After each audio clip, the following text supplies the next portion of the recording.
And welcome back to the Subconscious Mind Mastery Podcast. Thomas Miller back with you, and we're going to roll right on into part 2 with Jill Thomas, hypnotherapist from the San Diego area. We cover in this one a plethora of topics: past life regressions, fears and phobias, something that a lot of people go to hypnotherapists to resolve fears. What about relationships? And then a very interesting conversation about teens and kids. When would you consider taking your kids to a hypnotherapist? And then, of course, as she said, we've got to talk about the big marquee issues, smoking and weight loss. So if you'd like to look at her website, it is soulconnecthypnotherapy.com. And we started part 2 talking about past lives and soul regressions.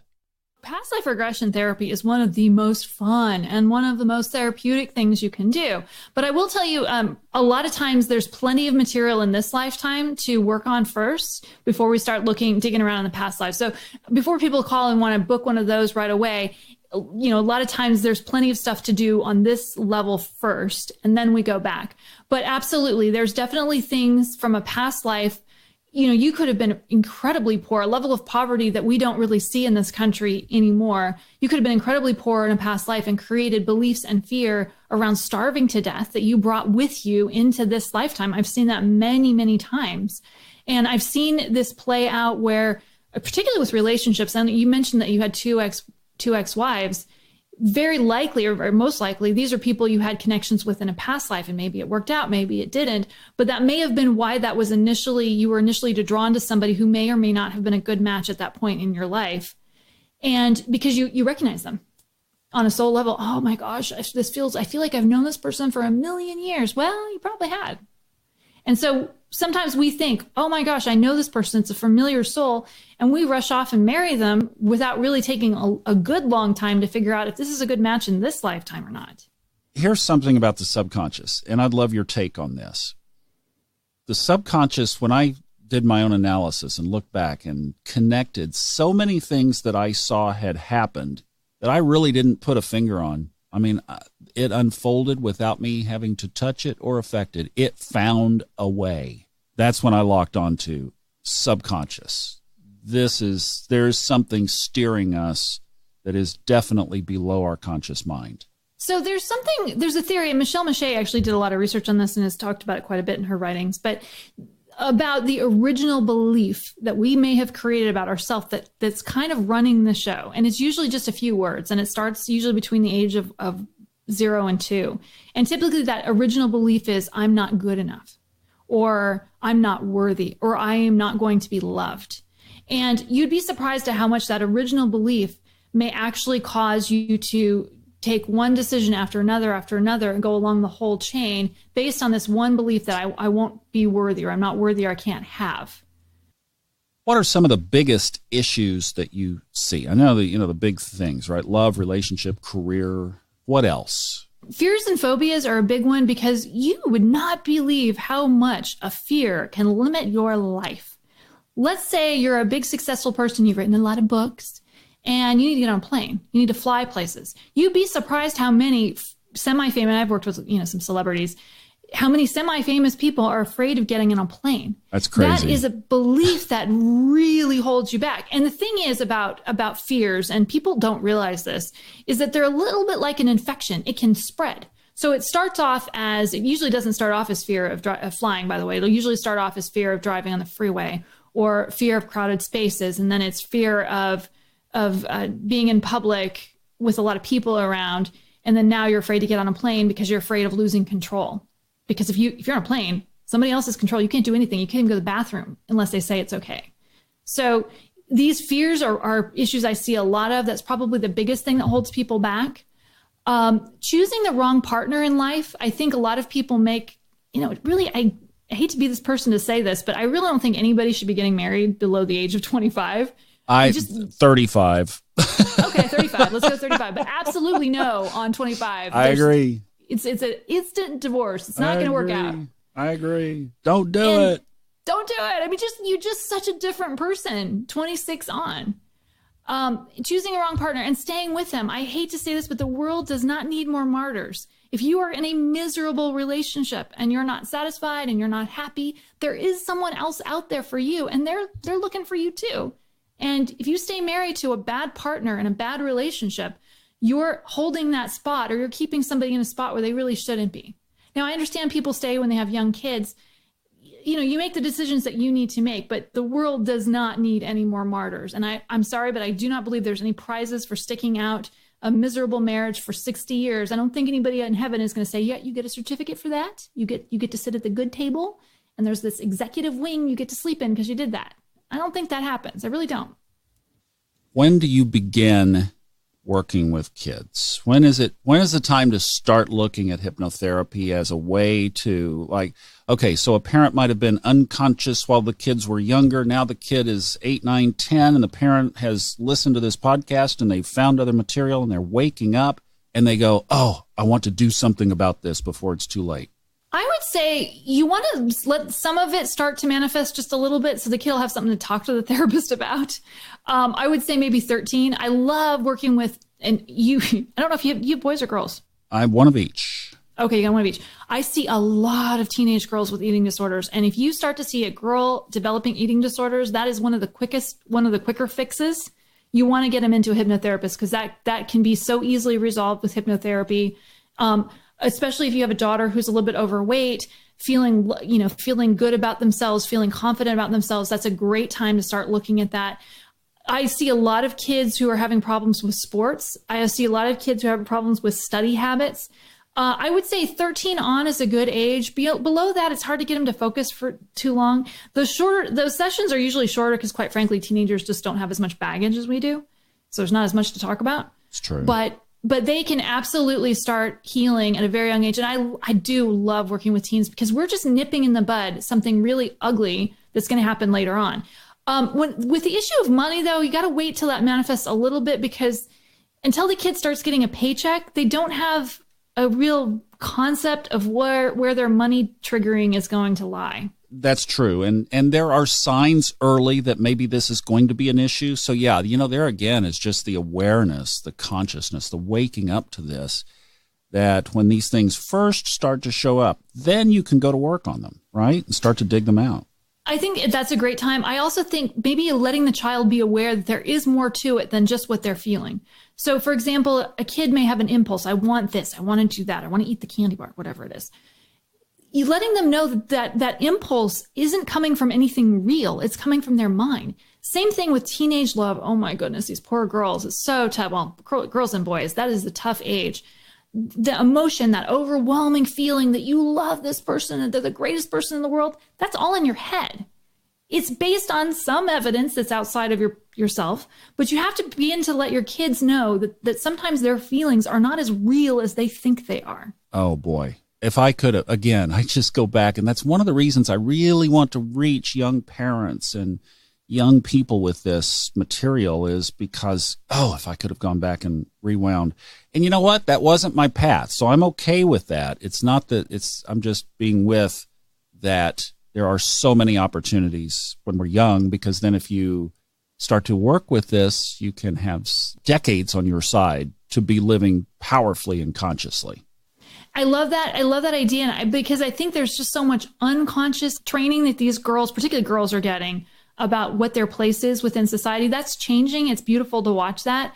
But when you take a kid to a hypnotherapist to help shift their confidence and their self-esteem, we kind of unravel that training that they get and also bring awareness to it. So when you're telling your daughters, those of you that have daughters, that when the teacher's not calling on you, or they seem to be calling on the boys more than the girls, you have to be aware that is programming the teacher received. It's not personal. It's not your fault. When you're being treated like less than, it's because of the conditioning or the socialization that the person who did that behavior received, not any dig at you. And bringing that awareness, I think, is very empowering for a young person to see. It isn't really about them most of the time. It's about somebody else and somebody else's wounding.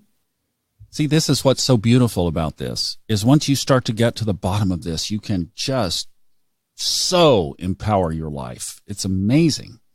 Love it. I love it. Mm-hmm. So I just made a note here. What about smoking and weight loss? I know those are two big ones that end up People Those think are that the hypnotherapy. commodities. Yep.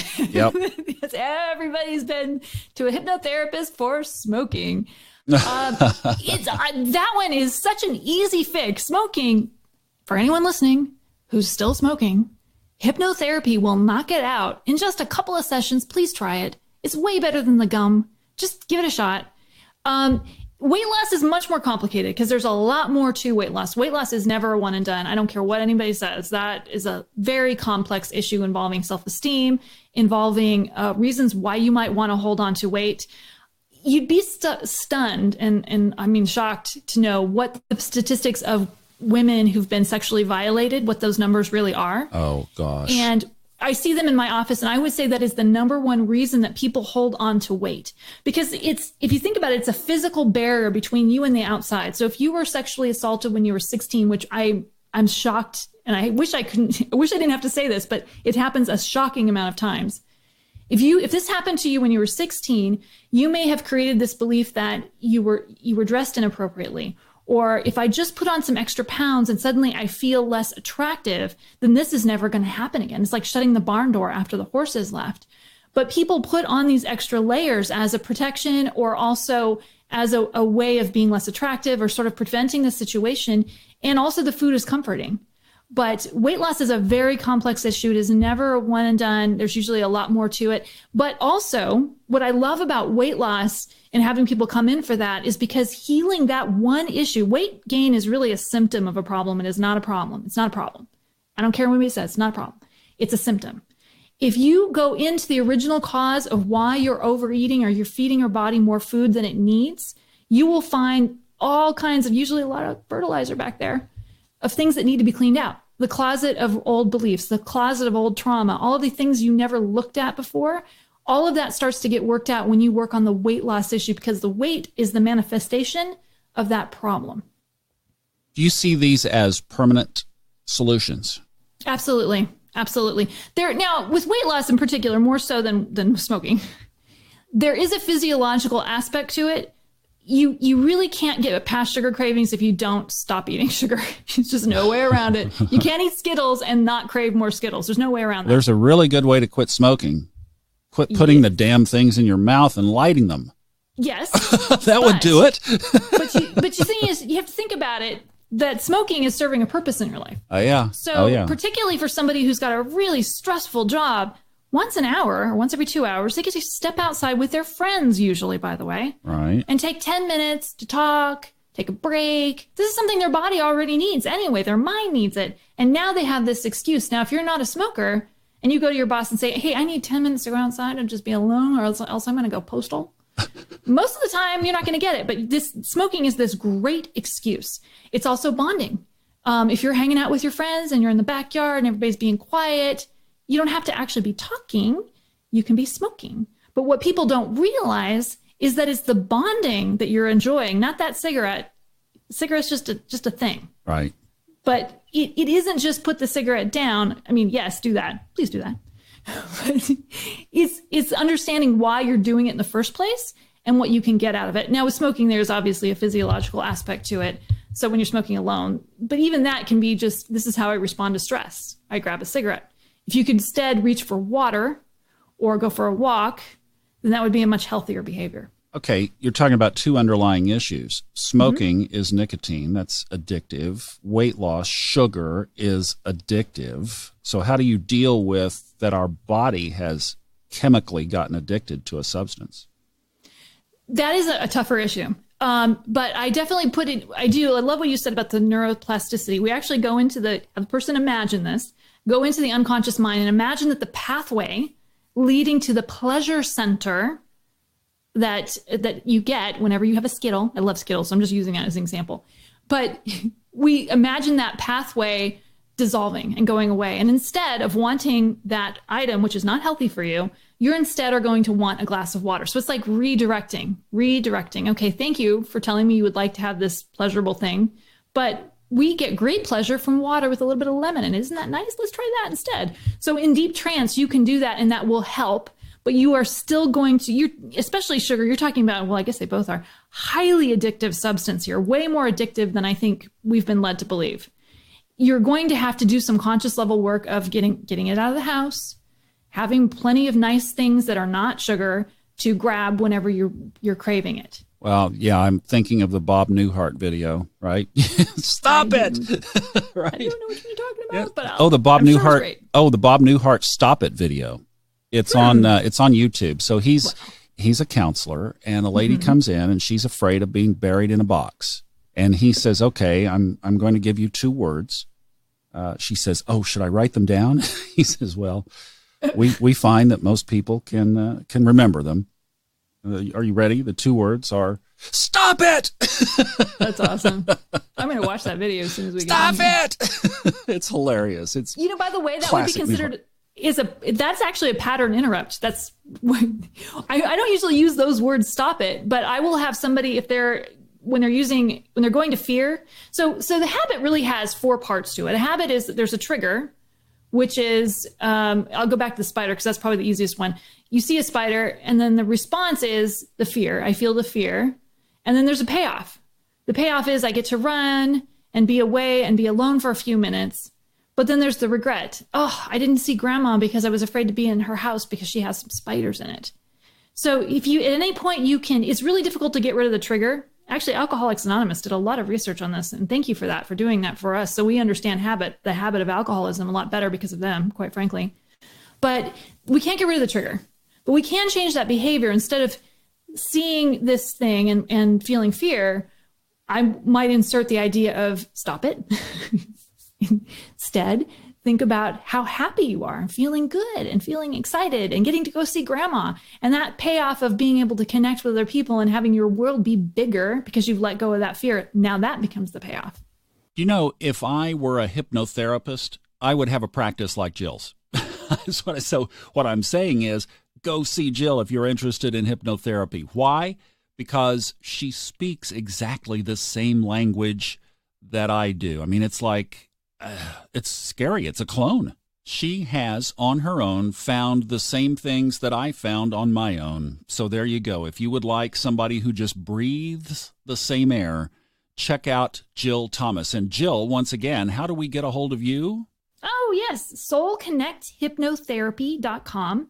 Has a great website and does sessions all the time online. In fact, a hypnotherapy session can sometimes be even better online because there's a bit of detachment there, and Jill can tell you about that as well. Again, SoulConnectHypnotherapy.com. Thank you so much for listening to this one. Enjoy the journey.